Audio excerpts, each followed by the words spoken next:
కుంభరాశి. కుంభరాశి వారంటే ధనిష్ట నక్షత్రం 3, 4 పాదాలు, శతభిష నక్షత్రం 1, 2, 3, 4 పాదాలు, పూర్వభద్ర నక్షత్రం 1, 2, 3 పాదాల్లో జన్మించిన వారు కుంభరాశికి చెందినవారు.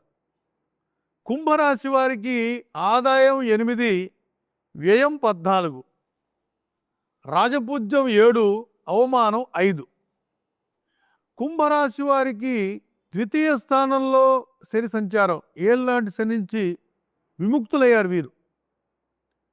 గురువు కూడా మే 15 నుంచి పంచమ స్థానంలోకి వస్తున్నాడు. కాబట్టి పంచమంలో గురు సంచారం ధనయోగానికి సంకేతం. 5 సంవత్సరాలు కుంభరాశి వాళ్ళు ఇబ్బంది పెట్టాడు శని. ఇప్పుడు ఈ రోజు నుంచి 2వ స్థానంలోకి వచ్చాడు. కాబట్టి మీకు ఇబ్బందులన్నీ తొలగిపోతాయి. మే 15 నుంచి ఆర్థికంగా బాగుంటుంది. ఇంటి పనులు ఆగిపోయినవి క్రమంగా సర్దుకొని ముందుకు వెళ్ళే అవకాశం ఉంది.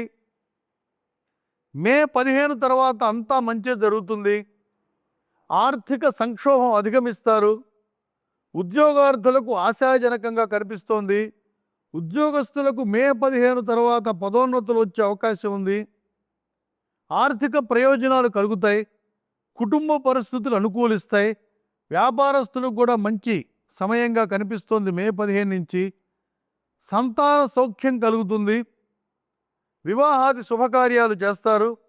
విద్యార్థులు ఉన్నత విద్య కోసం మే 15 తర్వాత రాసే పరీక్షలో మీరు ఉత్తీర్ణత సాధించి సీట్ సంపాదిస్తారు.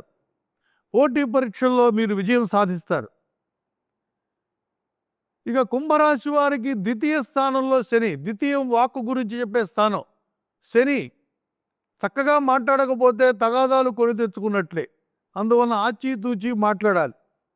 2వ స్థానం ధనం గురించి చెప్పేది.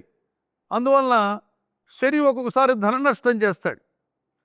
కుటుంబంలో ద్వితీయం కుటుంబం గురించి చెప్తుంది. కాబట్టి కుటుంబంలో ఒకరికి అనారోగ్యం కూడా కనిపిస్తుంది. కాబట్టి పాపస్థానం, పాపైన వాడు ద్వితీయ స్థానంలో ఉంటే, కుటుంబ స్థానంలో ఉంటే కుటుంబంలో ఒకళ్ళిద్దరికి అనారోగ్యం కూడా ఏర్పడవచ్చు. ఇక కుంభరాశి వారికి జన్మరాశిలో రాహు సంచారం. జన్మరాశిలో రాహు సంచరించడం వల్ల ప్రతిబంధకం ఏర్పడుతుంది. ఎందుకంటే జన్మం రాశి అంటే ధర్మక్షేత్రం అంటారు. ఈ ధర్మక్షేత్రం అనే రాశి, లగ్నం కూడా చెప్తారు కొంతమంది. రాశి స్థానంలో పాపగ్రహం ఉండకూడదు. రాహు సంచారం ప్రతిబంధకం. అంటే ఏదైనా పని మొదలు పెడితే ఆటంకాలు వస్తాయి.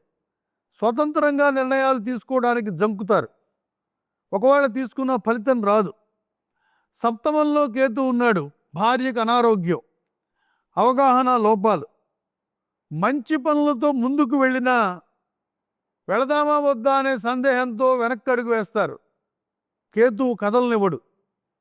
అయితే మే 15 తర్వాత పంచమంలో ఉండే గురువు వలన కుంభరాశి వారికి అన్ని విధాల మేలు జరుగుతుంది.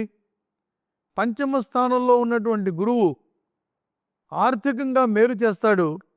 మీ సంతానాన్ని అభివృద్ధి పదంలోకి తీసుకుని వెళ్ళి మీకు ఆనందకర పరిస్థితులు కల్పిస్తాడు గురువు. కుంభరాశి వారికి కూడా ఈ సంవత్సరం 75% అనుకూలంగా కనిపిస్తుంది.